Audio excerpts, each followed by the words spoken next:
Et puis, nous avons un événement dont que j'ai déjà évoqué peut-être au conseil municipal dernier, c'est le recensement 2019 qui aura lieu sur un mois.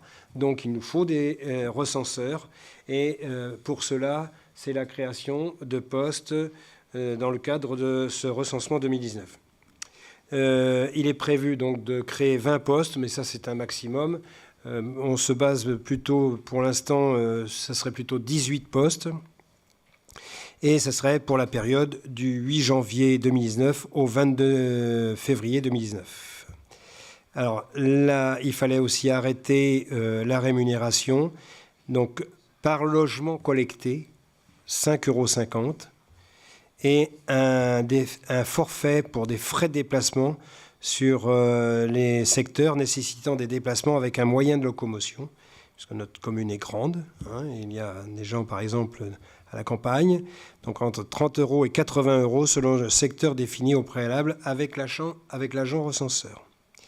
Et de leur rémunérer les 2 demi-journées de formation et le temps de travail de la tournée de reconnaissance. Donc 30 € par demi-journée et 50 € pour la tournée de reconnaissance. En espérant que ce recensement nous montre des chiffres intéressants. À savoir financièrement, en 2014, l'État nous avait remboursé la somme de 18 895 € pour ce même recensement. Là, cette année, en 2019, ça ne sera que de 17 100 €, un petit peu moins. On évalue la dépense à 31 000 €, donc ça fera un coût pour la commune de 14 000 €. La nouveauté, c'est qu'il y aura la possibilité de réponse par Internet.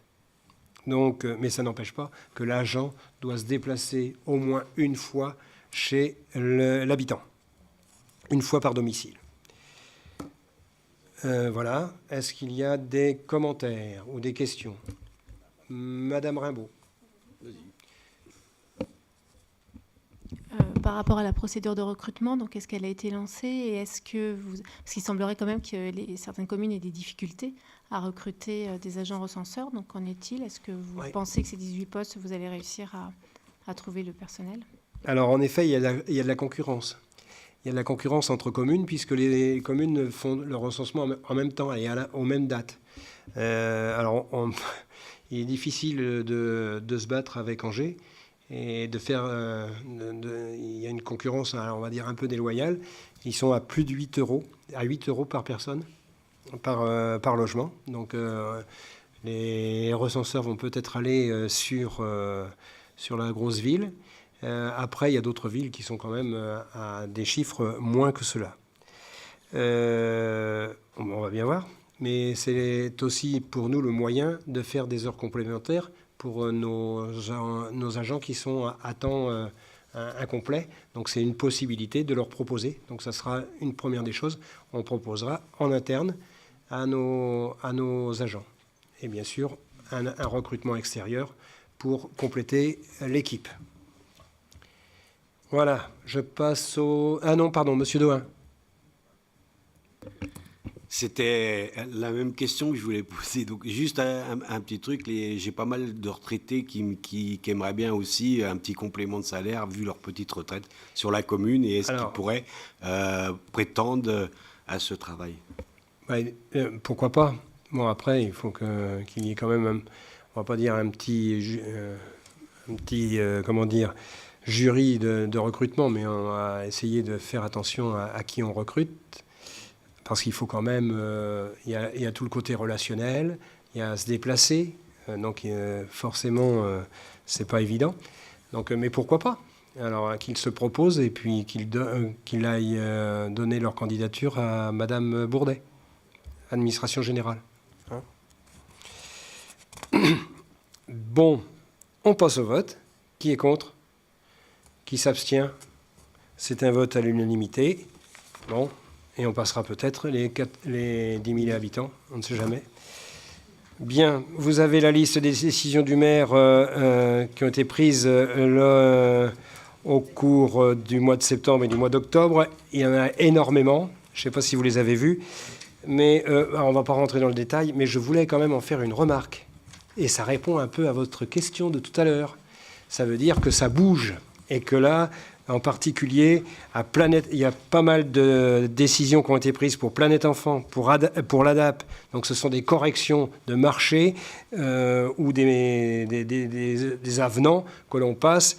Il y en a foule. Je ne donne pas le détail, mais c'est énorme. Et je remercie à cette occasion le service technique qui a été particulièrement efficace pour tous ces petits chantiers qui sont extrêmement nombreux.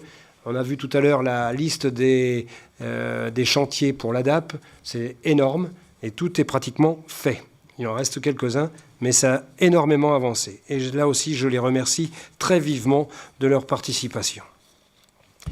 J'ai fait le tour, je crois. S'il me reste une information, et plutôt un rappel.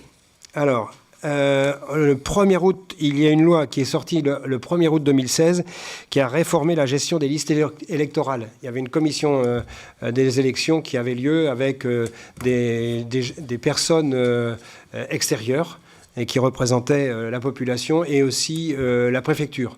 Ce n'est plus du tout le cas et c'est maintenant une liste de conseillers municipaux.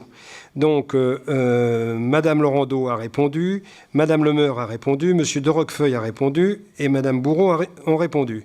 Reste Monsieur Jean-Noël Jubot pour un poste de titulaire, Madame Nathalie Hersan pour un autre poste de titulaire et Madame Christine Hu pour un autre poste de titulaire.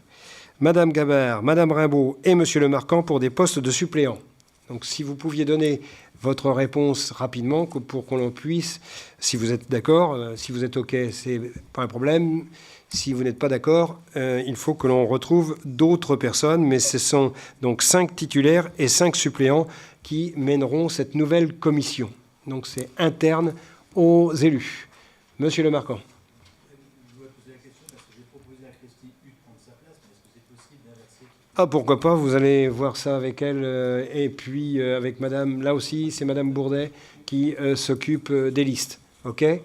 Vous voyez ça, parce qu'il faut qu'on ait rapidement statué sur cette commission.